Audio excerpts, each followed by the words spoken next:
The House of Tomorrow is pretty fabulous, a little bit awkward at times, and also a little bit accurate in some places. This is a 1949 MGM cartoon directed by the brilliant Tex Avery, and as you can imagine, this is looking at the gizmos and gadgets of what one might expect in the House of Tomorrow.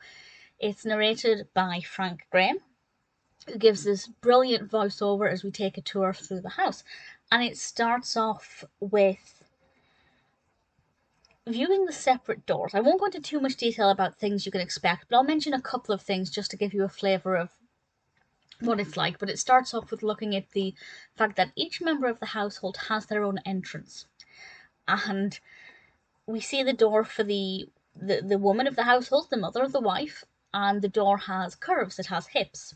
And the narrator says, "For the missus, she just loves sweets." I kid you not. I think this was probably less than 30 seconds into it, and already something is a bit questionable.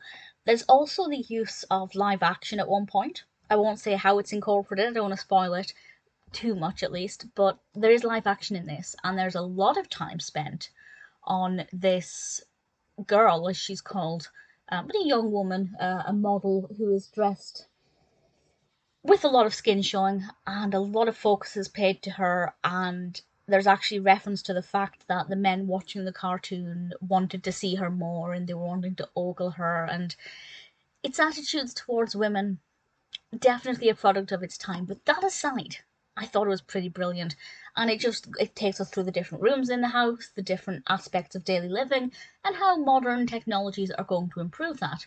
Some of them are quite bizarre. There's one where the radishes, I didn't know radishes burped, but I don't really eat radishes, but there's this burp removal device. I say that's bizarre. Somebody's probably going to tell me that that thing does exist. But there were some things in this that were kind of ludicrous, but most of them were realistic, and maybe they're not exactly how things have turned out these days, but actually it's pretty accurate. And there were a few things in this, namely the home tanning and ovens with glass doors so you can see inside. These were being pitched in 1949 as fantastic things of tomorrow that you may be able to have in your home. And now it's like so commonplace. And most of the gadgets in this are things that are maybe not that common, but you can get. But yeah, there were a few other things like that as well, where they're fantastic dreams, and to think that they are actually just things that we basically kind of take for granted now is pretty incredible. That's one of the reasons why I loved watching this, because it's just such a stark contrast between life in the 1940s and life today, in things that are so commonplace to us that we don't even think twice about. And then you see this, and they were things that people dreamed of, and or at least the creator of this cartoon dreamed of. And it's just pretty incredible. As I said, there are some things in this that are very inventive and imaginative, and maybe one day we'll have them, but not yet. But generally, a lot of them are not a stretch away from the truth. Some of them even do exist.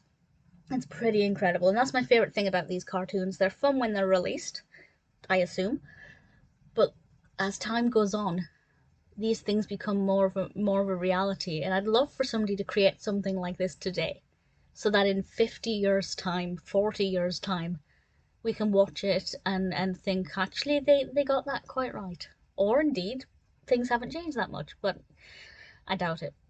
But I really enjoyed it, apart from some awkward opinions on women. I do think The House of Tomorrow is pretty brilliant and definitely worth watching.